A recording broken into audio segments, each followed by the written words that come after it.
Muscle and loss दो simple terms हैं। Muscle हो गई हमारी मांसपेशी और लॉस का तो सिंपल सा मीनिंग है कि ये इसका नुकसान हो गया। मसल के अंदर फाइबर्स होते हैं, जब वो स्क्वीज होना शुरू हो जाएगी, श्रिंक होना शुरू हो जाएगी, उसको हम कहते हैं मसल लॉस। मसल ही एक ऐसा टिश्यू है जो आपकी लास्ट ब्रेथ तक रिवाइव होने की कैपेसिटी रखता है। जितना आपका मसल लॉस होता जाएगा उतना फैट डिपॉजिट बढ़ता जाएगा। जितना आपका मसल स्ट्रांग रहेगा, जॉइंट्स को सपोर्ट मिलेगा, स्पाइन को सपोर्ट मिलेगा, उतना ज़्यादा आप अपने आप को एज विद ग्रेस कर सकते हैं। हाथ की मसल्स को स्ट्रांग बनाने के लिए आपको कंधे से शुरुआत करनी पड़ेगी। कंधे को स्ट्रांग बनाने के लिए आपको स्पाइन से शुरुआत करनी पड़ेगी। गोडे और अपने टांगों की मसल्स को स्ट्रांग बनाना है तो आपको अगेन कुल्ले और स्पाइन को, लोअर बैक को स्ट्रांग बनाना पड़ेगा। सेहतनामा में आज बात मेनोपॉज और मसल लॉस पर। मेनोपॉज के दौरान, मेनोपॉज के बाद महिलाओं में मसल लॉस बहुत होता है। स्किन ढीली पड़ना शुरू हो जाती है। गोल मटोल जो पहले चेहरे हुआ करते थे वो पतले से हो जाते हैं और वो महिलाएं कॉन्शियस भी हो जाती है इसे लेकर। तो इसे क्या, इस मसल लॉस को वापस गेन किया जा सकता है, हमें बताएंगे डॉक्टर हाशनी। बहुत बहुत स्वागत मैम। सो मेनोपॉज के बाद मसल लॉस हो जाता है अक्सर महिलाओं के साथ, और अच्छे भले गोल मटोल चेहरे जो वो पतले पड़ जाते हैं, है ना, स्किन लटक जाती है। सबसे पहले तो बताइए मसल लॉस है क्या? ओके, मसल एंड लॉस दो सिंपल टर्म्स हैं। मसल हो गई हमारी मांसपेशी और लॉस का तो सिंपल सा मीनिंग है कि ये इसका नुकसान हो गया, है ना। जैसे हम कहते हैं मनी लॉस हो गया, तो भाई मनी छूट गया, गायब हो गया, तभी मनी लॉस हुआ ना। मसल गायब हो गई, उसका लॉस हो गया, छूट गई, गायब हो गई। अब मसल का यहाँ पे गायब होने का मतलब है वो सिकुड़ रही है, वो श्रिंक हो रही है। जो उसकी फाइबर की लेंथ है, मसल के अंदर फाइबर्स होते हैं, जो उसकी लेंथ है, जो उसकी लंबाई है, जो चौड़ाई है, वो अपनी लंबाई से भी सिकुड़ रही है और चौड़ाई से भी सिकुड़ रही है। जब वो स्क्वीज़ होना शुरू हो जाएगी, श्रिंक होना शुरू हो जाएगी, उसको हम कहते हैं मसल लॉस। और मसल लॉस का मतलब सीधा, अगर वो श्रिंक हो रही है तो उसकी पावर ख़त्म हो रही है। जब उसकी पावर ख़त्म हो रही है या पावर कम हो रही है तो आपको काम करने में भी मुश्किलें आना शुरू हो जाती है। हर काम करने में एफ़र्ट्स लग रहा है, हर काम के लिए मुझे अपना मन बनाना पड़ता है, अपने आप को खींच के एग्जीक्यूट करना पड़ता है। अब आपकी मसल और स्किन के बीच में फ़ैट्स होते हैं, फ़ैट तो वहीं डिपॉजिट होते हैं। जितना आपका मसल लॉस होता जाएगा उतना फ़ैट डिपॉजिट बढ़ता जाएगा। अगर फ़ैट डिपॉजिट नहीं हुआ है, मान लीजिए आप अच्छी डाइट पे ध्यान दे रहे हैं, और वो तो अच्छी चीज़ भी जो आपने डाइट पे ध्यान देना है, वज़न नहीं बढ़ने देना है। लेकिन अगर आपकी मसल लॉस ज़्यादा होगा तो आपकी tendency over for putting on weight वो बढ़ जाएगी, वेट बढ़ने की संभावना बढ़ जाएगी। अगर वो बीच में फैट की लेयर नहीं होती है तो वो स्किन लचीली हो जाएगी, इट्स लाइक एकदम ढलान आ जाएगा उसमें, वो रिंकल्स आना उसमें शुरू हो जाएंगे, क्योंकि स्किन आपकी मसल के ऊपर खड़ी है। पर अगर उसका बेस ही हिल गया, बेस ही स्क्वीज हो गया, तो स्किन झोल खाएगी, लटकना शुरू हो जाएगी। एंड दैट्स अ रीज़न कई बार मुझे मेनोपॉज की एज की फीमेल्स कहती होती हैं कि हम पहले लाल टमाटर थे, अब हम दबे हुए टमाटर हैं। तो इसका मेनोपॉज से सो क्या लेना देना मेनोपॉज में मसल लॉस अगेन जैसे हम कह रहे हैं कि हार्मोनल चेंजेस आते हैं मेनोपॉज की एज पे, और हार्मोन्स तो फीमेल बॉडी में होते हैं जो एक्चुअली इसकी ब्यूटी को एनहांस करते हैं। तो जो वो हार्मोन्स का चैलेंज आया हमें मेनोपॉज के बाद, तो उससे कैल्शियम मेटाबॉलिज्म अफेक्ट होना शुरू हो जाता है, उससे भी मसल लॉस बहुत कॉमन है। इस मसल लॉस को अक्सर मेडिकल भाषा में सार्कोपीनिया भी आज की तारीख में कहते हैं हम लोग, कि सार्कोपीनिया एक मेडिकल डिसीज़ है। अब सार्कोपीनिया के कई कारण हो सकते हैं, जैसे मेनोपॉज हो गया, या आपको ऑलरेडी एक अंडरलाइन पेन्स के इश्यूज थे, जॉइंट और मस्कुलर पेन्स थे, जॉइंट्स और मांसपेशियों की दर्दें रहती थी आपको पहले भी, या मेनोपॉज के साथ शुरू हुई दर्दें, या फिर आपकी लैक ऑफ एक्टिविटी है, आप फिजिकल एक्टिविटी बहुत कम करते हैं, या फिर आप ओवर एक्टिविटी भी करेंगे। जैसे मान लीजिए बहुत सारी फीमेल्स मेनोपॉज के जब प्रेशर में आती हैं, जब पेन्स आना शुरू होते हैं, दे स्टार्ट ओवर एक्सरसाइजिंग। तो ओवर एक्सरसाइजिंग से वो मसल टाइट होना शुरू हो जाती है, और tight muscle is again equal to muscle loss, क्योंकि टाइट मसल में वो पावर नहीं होगी जो एक हेल्दी मसल में होती है। जब उस टाइट मसल में पावर नहीं होगी, वो यूज़ में नहीं, आप उसको यूज़ नहीं कर पाएंगे, अगेन वो श्रिंक होना शुरू हो जाएगी। सो ये बहुत सारी कॉमन रीजंस है मेनोपॉज की एज पे जहाँ पे वो मसल लॉस को बढ़ा रहा है।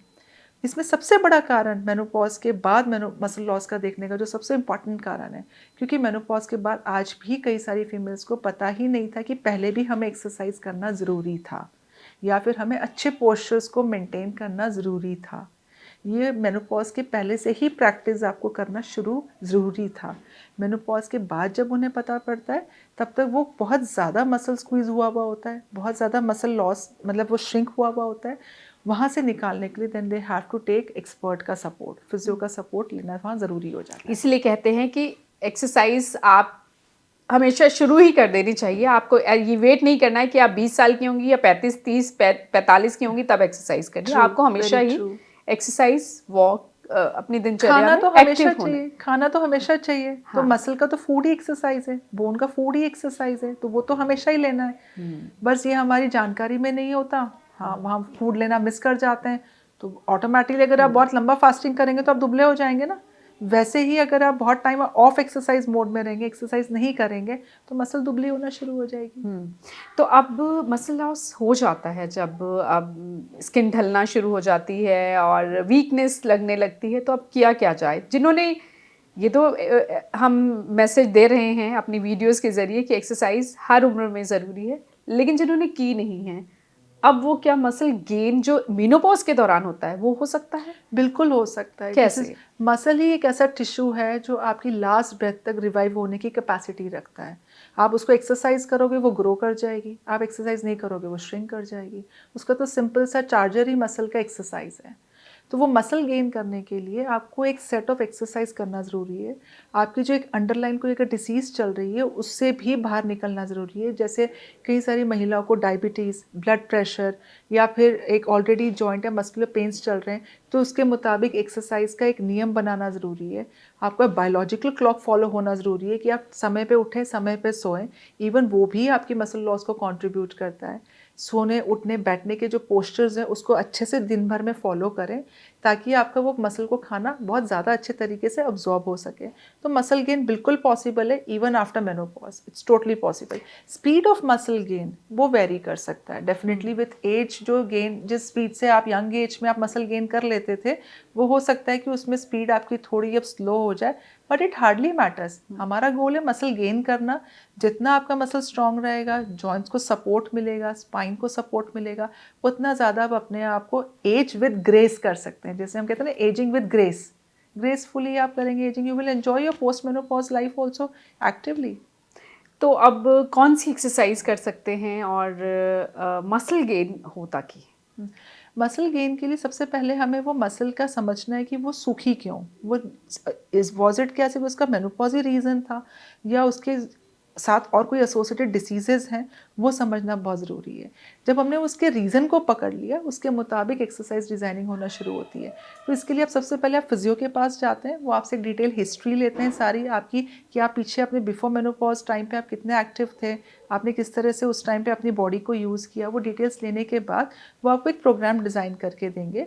वो प्रोग्राम डिज़ाइनिंग में आपके हर तरीके की मसल्स को यूज़ करने के लिए, अब जैसे मान लीजिए अगर आपने कहा कि मेरे हाथों की मसल्स श्रिंक हो रही है, या मेरी बाह की मसल्स श्रिंक हो रही है, या मेरी गर्दन या मेरे चेहरे की मसल्स श्रिंक हो रही है, तो वहाँ पे स्पेसिफिक एक्सरसाइज नहीं दी जाती। वो मसल्स आपकी किसी फलक्रम के ऊपर खड़ी हैं। जैसे अगर मैं बात करूँ गर्दन की एक्सरसाइजेस अगर आप करेंगे तो आपके फेस पे ग्लो आएगा।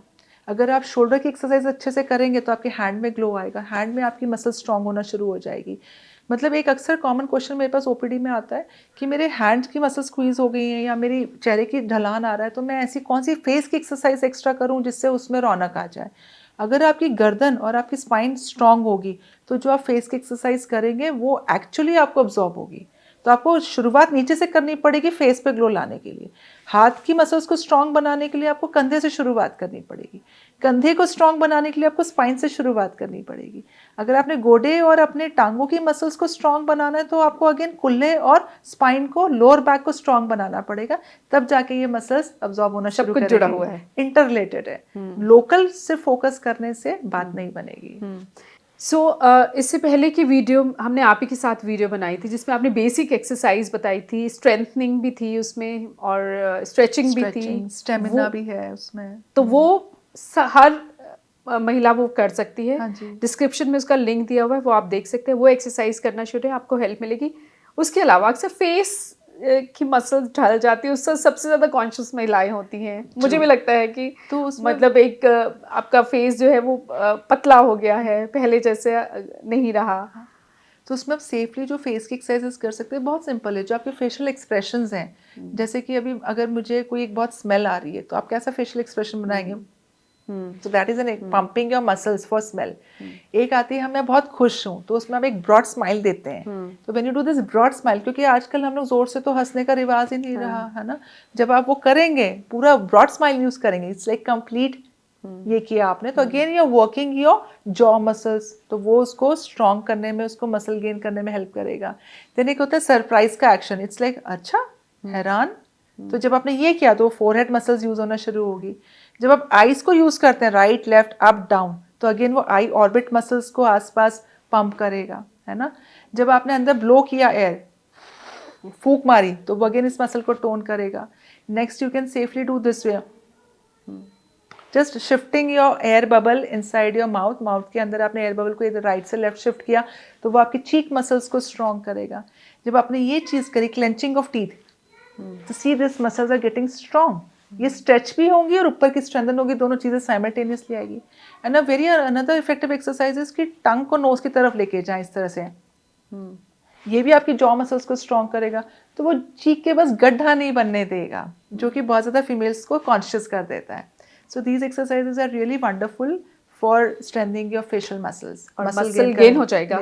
फेस का तो इसमें हो गया, फेस का तो और इसमें काम हो जाएगा। बाकियों के लिए वो वीडियो देखी जा सकती है एग्जैक्टली, जो इससे पहले हमने बट बनाई फेस थी। के भी मसल्स को स्ट्रेंथन करने के लिए आपका बेस स्ट्रांग होना जरूरी है। तो सर्वाइकल और शोल्डर्स का मसल गेन होना पहले जरूरी है before getting your facial workout. तो पर लेकिन फेस मसल्स को वर्कआउट करने को हमेशा ध्यान रखें कि फेस की मसल्स छोटी छोटी होती है, वो हमारे बाਹਾਂ और लेग्स की मसल्स की जैसे मोटी मोटी मसल्स नहीं होती, तो वो जल्दी थकेंगी। तो जितनी आप फेस की एक्सरसाइजेस करते हैं उन्हें सिर्फ 5-5 रेपिटेशंस के लिए ही करें। फिर जैसे आपने एक एक्सप्रेशन बनाया, जैसे आपने एक सरप्राइज का बनाया या आपने ये वाला किया, तो इसको 5 रेपिटेशंस किया, फिर दूसरी एक्सरसाइज को पहले कर लें, है ना। डोंट गो बियॉन्ड 5, वो मसल थक जाएगी, वो गेन नहीं करेगी, बल्कि वो और टायर्ड फील करके गिव अप कर जाएगी। तो फेशियल एक्सरसाइजेस को हमेशा 5-5 रेपिटेशंस के लिए करें। आप उसको 2-3 बार दिन में कर सकते हैं, एक ही टाइम पे 10-10 बार नहीं करना है। जैसे सुबह एक बार कर ली, एक बार दिन के समय कर ली, एक बार शाम को कर ली, दिन के अलग अलग समय पे करें, बजाय एक ही समय पे ओवरडोजिंग करने के।